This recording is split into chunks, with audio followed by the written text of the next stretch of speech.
Olá, boa noite, seja muito bem-vindo ao programa Vida em Família aqui na TV Evangelizar. Que alegria chegar até você, apesar que o tema não é lá muito dos agradáveis a serem falados sobre vida em família. Mas justamente por ser tão delicado que eu convido você à minha casa para que possamos juntos tentar encontrar um caminho para de fato perdoar uma traição. Você já foi traído pelo seu cônjuge? Você já sofreu uma traição? Você já enfrentou aquela dor de não entender por que aquele homem, aquela mulher que você jurou, fez juras de amor, os seus votos matrimoniais simplesmente foram por água abaixo naquela traição? O programa de hoje quer te ajudar. E para isso, nós teremos o psicólogo que tem como especialização atendimentos clínicos de casais, terapia conjugal e justamente nessa vertente, nessa dor, a traição. Wilson Sabego estará aqui conosco e é ele quem vai nos ajudar a de fato entender como é possível perdoar. Tudo isso agora no Vida em Família. Falar de traição realmente não é fácil. Aqui eu quero desde já dizer que você tem todo o meu respeito, o meu acolhimento. Porque a vergonha que muitas vezes uma mulher ou um homem se sentem, ao descobrir a traição e até mesmo aquela questão, muitas mulheres me mandam isso no meu Instagram, Fernanda, eu não tenho coragem de contar para ninguém, tamanha vergonha. Então, muitas vezes você está vivendo isso e você não sabe onde buscar ajuda, você não sabe a quem recorrer e você não sabe o que fazer. Porque ao mesmo tempo que você sente um ódio, uma vontade de matar, um senso de vingança, de justiça, não é assim? Tem o amor. Tem o amor. Tem aquele álbum de casamento, tem os filhos. E na verdade, no fundo, o que você mais quer é que o traidor mude de uma vez por todas de comportamento, não cometa mais esse vício, esse pecado e que volte a ser de fato o seu amor. É isso que você quer. Você quer o seu marido de volta. Você quer a sua esposa de volta. Mas existe ali o orgulho também ferido. Existe uma dor, existe uma ferida muito latente, sangrando. E é por isso que no programa de hoje nós vamos tratar esse assunto com todo o respeito, mas realmente para ajudar, para que você possa entender que é possível perdoar. Mas talvez você nem sabe o que é perdoar, né? Talvez você pense que perdoar é esquecer, não lembrar, passou, acabou. Não, mas aí na próxima relação sexual com o seu cônjuge, vem a traição. Então não esqueceu, não apagou. Mas perdoar não é esquecer. Na verdade, o perdão requer mais decisão do que emoção, sentimentos. Você pode estar com muita raiva, mas ser capaz de perdoar. Porque o perdão, ele faz você olhar a cicatriz, a ferida, mas sem aquele ódio, sem a vingança, sem a ira. Tá ali a marca, vai ficar, não tem como. Essa marca nunca será apagada. A dor, talvez até lembrada, mas a intensidade diminuída. E quanto mais ajuda vocês tiverem, então vocês perceberão que será possível reconstruir esse casamento. E aí a paixão, o amor, o respeito, retornar à sua vida em família. Inclusive eu tenho um convite para você. Já parou para pensar que muitas vezes os casamentos chegam a esse ponto por falta de conhecimento, falta de referências, falta de leitura, falta de estudo? Vive um casamento na base da intuição, do achismo? Não. É preciso sim estudar sobre vida matrimonial. Por isso que eu e meu esposo, Guilherme Zaparoli, nós escrevemos esse livro do namoro ao altar. Esse livro tem como objetivo ajudar você a entender o que de fato é o casamento, o que de fato é o altar, o sacramento. Aqui nós temos vários capítulos, inclusive até sobre como lidar com ciúmes. Muitas vezes a traição, ela desperta um ciúmes doentio em quem foi traído, e até essa leitura te ajudará. Para você adquirir meu livro é muito fácil. Entre no meu Instagram agora, Fernanda Zaparoli, o link está lá, e você garantirá esse livro aí na sua casa. Mais um convite, é peregrinar com a família Zaparoli nos santuários marianos. Vamos tentar uma segunda lua de mel aí, depois de tudo isso que vocês viveram? E ali você viver uma imersão na fé católica, na devoção mariana e mais. Reconstruir esse relacionamento que está praticamente rompido. Nós vamos para um breve intervalo, é só um tempinho para você dar uma respirada aí, deixar toda a raiva, o ânimo dar uma baixada, né? E para você que nunca viveu isso, ó, aprender para não ter que viver e enfrentar. Mas nós voltamos já já com o nosso convidado especial aqui no Vida em Família.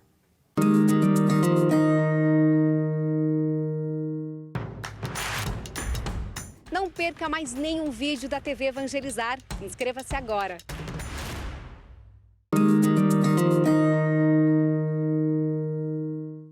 Estamos de volta aqui no Vida em Família, falando de um assunto delicado, né? Afinal, quem é que quer ou jamais pensou que poderia viver esse problema que se chama traição? Mas para falar de um assunto tão difícil e doloroso, eu convidei uma pessoa muito agradável, com uma leveza, que é o mestre em psicologia, ele que trabalha fortemente em terapia conjugal, ajudando muitos casais dentre as várias crises sobre a traição. Wilson, seja muito bem-vindo ao nosso programa. Lhe agradeço profundamente o convite, Fernanda. Agradeço a todos os telespectadores da TV Evangelizar. É uma alegria estar aqui essa noite e compartilhar aí a minha experiência ao longo desses anos com esse tema difícil, né?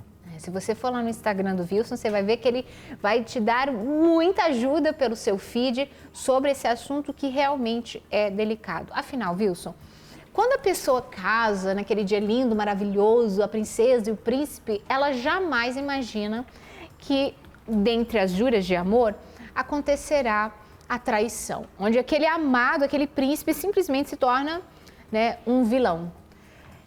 O que acontece, o que pode levar um amado, um cônjuge a trair o outro? Então, Fernanda, são inúmeras circunstâncias que dialogam entre si. Eu percebo isso na prática. Existem circunstâncias externas ao casal, né, e existem circunstâncias internas de cada um ali no relacionamento. As externas, eu vejo que há uma crescente do hedonismo, né, no nosso tempo. Então, as pessoas buscam muito o prazer nas coisas, elas buscam uma vida muito materialista, né, uma vida de consumo de prazer fácil. E o próprio ato do casamento, muitas vezes, é reduzido a um evento, né, onde o que mais importa são as flores, o local, e não necessariamente o sacramento. Então, já começa desde a origem muito mal e as pessoas vão se desconectando ao longo do tempo do que seria viver em família, viver o casamento. Por outro lado, há muitas questões internas também, né? Fatores de criação, de convívio com famílias onde já havia traição desde há muito tempo, uma má formação para o casamento, principalmente no nosso tempo, onde as pessoas elas casam por benefícios e não necessariamente pelo amor, para formar família, para a vinda dos filhos, né? A gente vê na realidade católica isso diferente, um pouco diferente, né? Mais adequado à realidade ideal, mas o mundo como um todo, né? A gente percebe esse fator aí que nos faz pensar, Fernanda, que o casamento estaria em crise. Porém, eu não acredito muito que o casamento está em crise. Me parece que o amor entrou em crise. O amor hoje ele é reduzido a um afeto, né, a um bem-estar, a um convívio, e ele não tem aquela elevação espiritual superior de algo de sacrifício, né, de fazer o outro feliz. Então, esses fatores externos, a busca de prazer desenfreada, questões internas que a pessoa vai tendo ao longo da vida, uma má formação para o casamento e essa desordem do amor também. Wilson, uma questão que eles falam muito em terapia é que é preciso ser avaliado os 6 meses que antecederam a traição em si. Que normalmente não é que a pessoa acorda e fala, hoje eu vou ali trair, mas acontece alguns fatores que levam àquele momento. Por que esses 6 meses, ou pode que não seja só 6, mas esses meses que antecedem são tão assim pontuais? Ao longo do casamento, a gente vai perdendo as pistas de por que ele chega onde ele chega, nos casamentos que estão em crise, obviamente, né? E na situação da traição, há uma tentativa de colocar apenas como uma falta de caráter. Então, a terapia ela quer resgatar como que estava a relação antes daquilo acontecer, a gente entender as pistas de como se chegou lá. É um desafio grande porque a pessoa traída ela é vítima da situação, né? E quando ela vai investigar esses 6 meses, pode acontecer de ela se sentir culpada pelo parceiro ter traído ela. E não é isso que vai ajudar ela a resolver Como isso. se literalmente ele traiu porque a culpa é dela, o problema é Ela ela. fez algo que fez ele trair. E não é por aí o caminho da solução. Por outro lado, quando eu debato o que é a traição, por que ela acontece, enfim, a gente também, algumas pessoas podem acreditar que há uma simplificação da traição e uma anulação do tamanho do erro do traidor. E também não é isso, né? Não é para justificar uma traição que a gente tenta entendê-la. Então, é importante avaliar os últimos 6 meses, não apenas da descoberta, mas os 6 meses de quando a traição começou a acontecer, porque às vezes ela já está acontecendo há 2, 3 anos. E me parece que nessas traições, de longo prazo inclusive, a desatenção, o desinteresse um no outro, essa questão do convívio que vai ficando monótono, tedioso, um casal que não se enxerga mais e vai se perdendo ao longo do tempo, né? Vive ali talvez apenas para os filhos ou coloca o trabalho em primeiro lugar. Isso tudo somado gera uma infelicidade em ambos, gera uma carência emocional e ao longo dos últimos 6 meses antes de uma traição a gente vê ali inúmeros fatores onde nenhum dos dois na verdade estava feliz. E a pessoa traída, naquele momento da descoberta, que ela fica traumatizada, muitas vezes deseja apenas não se sentir rejeitada, não ser abandonada. E ela não sabe exatamente por que ela irá lutar por aquele casamento. E é fundamental que ela vivencie esse momento de dor, mas tome uma boa decisão depois também, porque tanto quem errou e a gente espera que tenha se arrependido, né, quanto a pessoa traída também terá que decidir lutar pelo casamento. É uma situação delicada que requer que os dois estejam, então, em sintonia para reconstruir esse relacionamento. Uma coisa assim, uma mulher, né, óbvio que eu não vou falar aqui o nome, uma pessoa, uma seguidora, ela encontrou no celular do marido fotos, né, ali e mensagens onde ele trai virtualmente. Aparentemente não houve ainda o contato físico. E ela não sabe como lidar com isso, ela não sabe. E aí a pergunta é, Wilson, ela conta para ele, ela mata ele no bom sentido antes. E é isso também, ela pergunta, é também considerado uma traição porque eu me sinto traída? Sim, é considerado uma traição. Eu sou ainda mais conservador de alguma forma, eu considero inclusive o consumo de pornografia uma forma de traição no matrimônio. Então, veja bem, Fernando, uma pergunta como essas, ela me faz pensar em muitos casos que eu atendo na clínica, que é assim, houve uma traição, às vezes o marido chegou a sair de casa, né, ou a esposa chegou a sair de casa, na maioria das vezes não chegou nem a haver um afastamento do casal, e não houve um diálogo, né? De algum momento eles simplesmente, houve a descoberta, houve uma briga e vão permanecendo junto, tentando não falar muito sobre aquilo, ou se agredindo, mas de alguma forma não resolvendo o relacionamento. Uma situação como essa mostra que não houve um momento que poderia ser aquilo que ajudaria, né? Uma traição, de algum modo, ela atualiza o relacionamento. Fica uma ferida ali que te ajuda a atualizar e melhorar o relacionamento, e isso é o mais surpreendente da traição.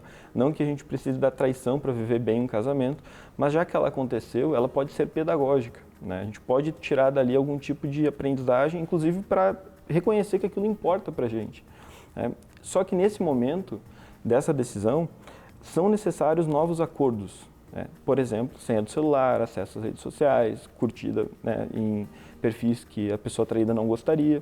Quando não há esse tipo de diálogo e simplesmente a coisa vai acontecendo, você não tem como questionar o outro depois, porque o outro vai de alguma forma dizer assim, eu sempre fui assim, né? Por que você está questionando isso? Não vai ter um peso ali. Diferente se no momento da traição, da reconquista, ali, do arrependimento, ele se comprometeu que não faria algo desse tipo, então, bom, ele tem que ser responsável com isso. E aí ela tem um poder de pedir que ele não faça, né? Aí ela ganha um poder ali, né? Isso ajuda bastante. Wilson, agora, como perdoar uma traição?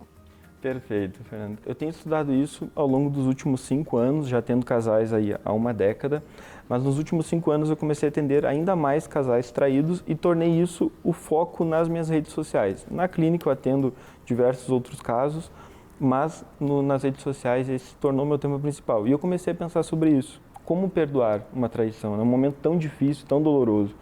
E eu percebi que existem 3 realidades no momento da traição, que são necessárias de serem entendidas. Uma é do que a traição é presença, a outra é do que o perdão é presença e o que é o casamento, né? Para que a gente possa falar de algo que tem valor. Então, a traição, ela é sempre um auto-engano de quem está traindo. Ele busca um bem para ele, por exemplo, 2 horas no motel, tem um prazer, ele busca ter paz num casamento que está lá cheio de conflitos, mas ele busca isso de uma forma desordenada. Ele precisa entender esse processo. Pode ser que a traição aconteça por uma ignorância dele do que é o casamento. Pode ser que aconteça por uma fraqueza, e aqui é a minha grande aposta clínica, né? 80% das traições acontecem por fraquezas, né? A pessoa, ela não está vigiando ali os seus afetos, os suas paixões e acaba caindo na tentação. Pode ser que acabe acontecendo uma traição por indiferença, a pessoa até sabe da lei de Deus, até sabe o que é um casamento, até vive ali, mas ele começou a não ligar muito. E também pode acontecer por maldade, que é a coisa do caráter, né? Aquela pessoa, mesmo conhecendo como deveria viver a vida, ela diz assim, dane-se. Eu descobri que tem casais, gente, eu fiquei horrorizada. Chegou no meu Instagram, os problemas chegam, né? E eles chegaram, casais que ela aceita, a mulher, no caso é o homem, ela aceita ser traída, ela aceita as amantes, porque ele já falou que ele não vai mudar, se ela quiser, ele é assim. E na minha cabeça eu ficava, nossa, mas como que ela consegue se sujeitar a isso, né? Então é uma realidade que você está falando aí que eu jamais imaginei que poderia acontecer e é Exatamente. fato. Você vê, Fernanda, essa é a desordem de não saber o que é um casamento, por exemplo, né? Como eu estava te falando, tem ali a questão do que a traição é uma presença, o que é o casamento, que é o que você falou, olha, isso não é um casamento, né? Isso é um acordo de benefícios, é o afeto, né? Meu amigo, eu também não quero conhecer outra pessoa, né? E aí a pessoa ali, ela superficializa algumas decisões, por exemplo, casei dentro da igreja, então vai ter que ser para toda a vida e vou ficar aqui com essa pessoa e deixa ele viver a vida dele. Ou seja, deixa ele jogar a alma dele no inferno, como se isso não fizesse com que a minha família também fosse para lá. Então isso é um grave problema, né? A pessoa, ela deixa de se esforçar para melhorar a vida conjugal e vai aceitando a realidade. Então, isso não é um casamento. Por outro lado, o perdão, já que ele não é aceitação, e aí há uma ressignificação muito necessária, Fernanda, porque a traição, ela se tornou uma piada, né? Algo quase que inevitável nos nossos tempos, né? As pessoas acham que o fim do casamento vai sempre ser uma traição, né? E aí o perdão, ele parece que é alguém fraco que faz, né? Porque você perdoou é porque você, né, você é dependente emocional, você, né, está se submetendo. Quando, na verdade, o perdão é de uma força tão grande de decidir carregar uma cruz de um mal que a pessoa cometeu com você, né, e você ter os teus valores, ter os teus princípios, aí sim honrar o casamento que você prometeu no altar, é de uma força imensa. Lutar pela permanência daquele pai, daquela esposa na vida dos filhos, é de uma força imensa, é uma virtude muito grande. Então, a pessoa traída, ela precisa reconhecer qual foi o elemento que motivou o marido, né, ou a esposa, entender essa realidade do perdão, estudar mais sobre o que é o perdão para conseguir internalizar de fato e viver um casamento de fato, que não seja só fingindo que há um casamento ali, por outras coisas que são importantes para ela.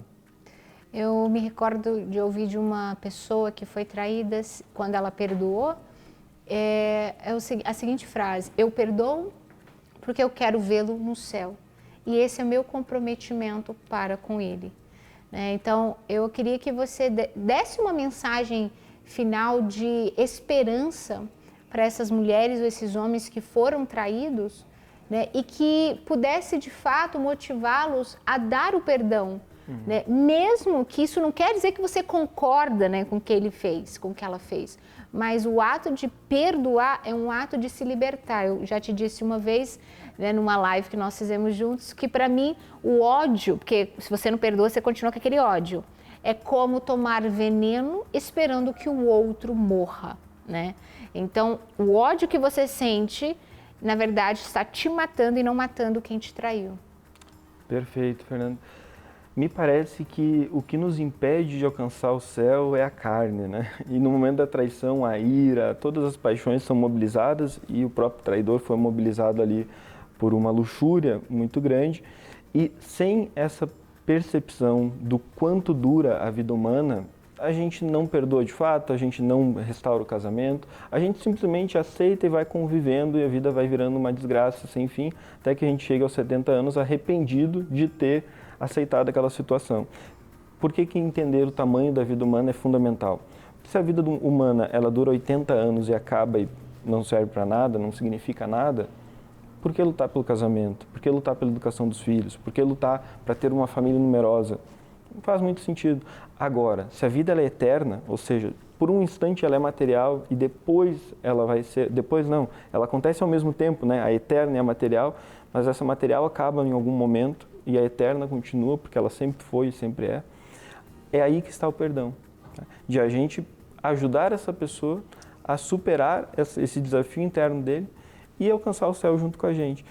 Há pessoas que batalham 30 anos por um casamento. Há pessoas que vivem a castidade ou o celibato para lutar para que aquela alma daquele parceiro seja devolvida para ela e passam 15 anos e ela consegue. Então, a cruz ela é pesada, ela é muito difícil. Mas quem sabe por que casou, por que está conduzindo a sua família, o tamanho da sua vida, para onde ela quer ir, aí ela repousa nela uma paz. Olha, foi reconfortante ouvir as suas palavras. Eu tenho certeza que você que está em casa e está com esse problemão na vida familiar, encontrou aí vários caminhos, estratégias até mesmo, para conseguir dar esse perdão. Tá? Eu quero agradecer a sua participação, viu, Wilson? Muito obrigada. Agradeço, Fernanda, agradeço a todos os telespectadores da TV Evangelizar. Quem quiser conhecer mais do meu trabalho... O Instagram está aqui, é só seguir. Perfeito, pode seguir lá nas redes sociais. Eu costumo abrir caixinhas de perguntas todos os dias. Hoje a minha agenda ela está fechada, então tem uma lista de espera para atendimentos, tem alguns programas que eu abro de vez em quando, mas no Instagram eu tento fazer ali um contato direto e diário para ajudar as pessoas. Legal, muito obrigada. Eu quero dizer para você que na próxima segunda-feira, às 21 horas, eu espero por você para falarmos sobre alimentação e fertilidade. O que você come afeta diretamente na sua fertilidade. Muito obrigada pela sua audiência. Até mais, uma ótima noite.